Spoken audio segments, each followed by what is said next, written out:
Isso é profetizado em 2 Pedro 3, versos 13 e 4. Olha o que diz a Bíblia. Tendo em conta, antes de tudo, que nos últimos dias virão escarnecedores com os seus escárnios, andando segundo as próprias paixões e dizendo: onde está a promessa da sua vinda? Porque desde que os pais dormiram, os antepassados, não é? Todas as coisas permanecem como desde o princípio da criação.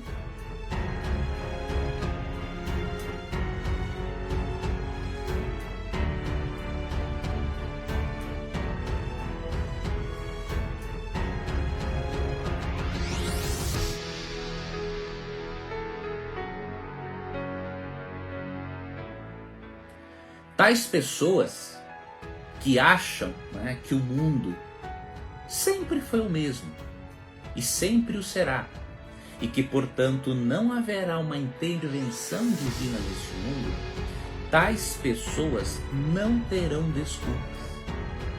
Por quê? Porque além do Espírito Santo trabalhar na mente delas, para que elas aceitem a Jesus como Salvador, como vemos em João 16, 8 a 14, a Bíblia responde de forma categórica a este argumento apresentado pelos ímpios em 2 Pedro 3, 3 e 4, profetizado por Pedro, não é? Esse argumento de que o mundo, não é o mesmo e sempre o será, e que, portanto, Jesus não voltará e muito menos cairá fogo do céu. Olha como Pedro responde a este questionamento cético em 2 Pedro 3, versos 5 a 7. Porque deliberadamente esquece que de longo tempo houve céus, bem como terra, a qual surgiu da água e através da água pela palavra de Deus, pela qual, ou seja, através da água, veio a perecer o mundo daquele tempo afogado em água. Para quem quiser, há evidências de sobra de que o mundo passou sim por um dilúvio. Ora, os céus que agora existem e a terra, pela mesma palavra, ou seja, pela mesma palavra que ordenou que a água destruísse o mundo no período antediluviano,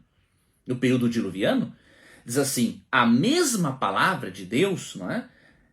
Por essa palavra têm sido entesourados para fogo, estando reservados para o dia do juízo e destruição dos homens ímpios. Então Pedro argumenta o seguinte: se você descrê que Jesus vai voltar e que esse mundo será consumido pelo fogo, dá uma olhadinha no dilúvio. Eles também não acreditavam que o mundo seria consumido, destruído pela água. Eles não acreditavam que água poderia cair do céu. Porque na época não tinha chuva, era uma neblina que subia da terra e regava o planeta. Então eles não acreditavam que era possível cair água do céu. Da mesma forma, hoje, muitos não acreditam que Deus é capaz de fazer cair fogo do céu. Então, se Deus, com o poder da sua palavra, pôde fazer cair água do céu e fazer com que a água jorrasse da crosta terrestre, é óbvio que ele pode fazer o mesmo, só que agora mudando o elemento, com fogo, como ele ensina na Bíblia. Jesus não quer, amigo internauta, que nós sejamos pegos de surpresa. Foi por isso que quando ele foi perguntado sobre o final dos tempos, em Mateus 24:3, os seus discípulos perguntaram a respeito, ele deu aos seus seguidores uma relação de sinais que são avisos de que a sua volta está bem próxima. Então eu recomendo que você estude esses sinais, lendo Mateus 24, Lucas 21, 2 Timóteo 3, 1 a 5, tá? E estude também Daniel capítulo 2, que é um capítulo muito precioso que aponta para a volta de Jesus. E sejam cristãos, ateus, agnósticos, muçulmanos, judeus, budistas, hinduístas, espíritas, etc., todos terão um dia de olhar para cima e encarar o Criador. Vai depender da decisão de cada um se ao Cristo voltar a pessoa estará alegre por estar preparada ou desesperada por estar despreparada. A escolha vai ser de cada um de nós. E você quer ver como vão reagir os preparados e como vão reagir os despreparados? Os preparados, pouco antes da volta de Cristo, uma minoria pregará o evangelho para uma maioria que estará totalmente indiferente. E infelizmente, uma boa parte dessas pessoas que fazem parte da maioria, diríamos assim, elas não crerão na mensagem, né? Então a Bíblia chama essa minoria de remanescente. Remanescente é um restante de pessoas, né, que permanecerá fiel a Deus nos últimos tempos, diante de todo o cenário mundial, que será contrário ao Evangelho.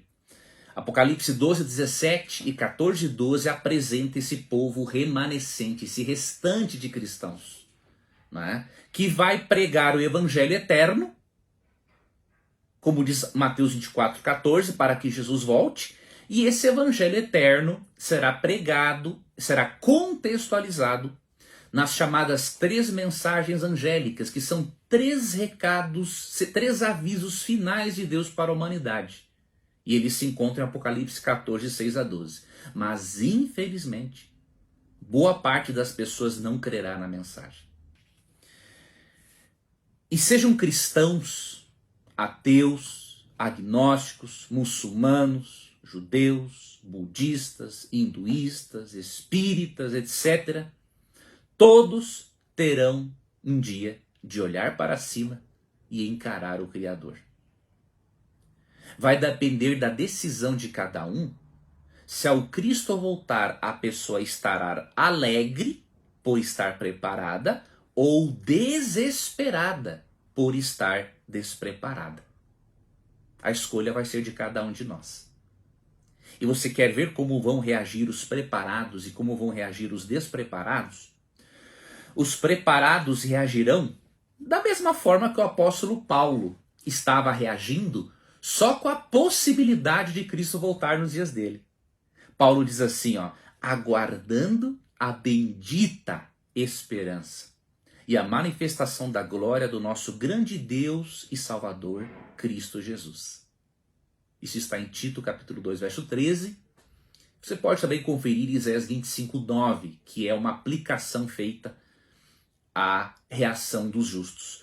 Mas os justos estarão como Paulo, aguardando a volta de Cristo e tendo no seu coração a certeza de que ela é uma bendita, ela é uma bênção para nós, ela é uma bendita esperança, uma esperança abençoada. Então essas pessoas estarão tranquilas, felizes, em expectativa.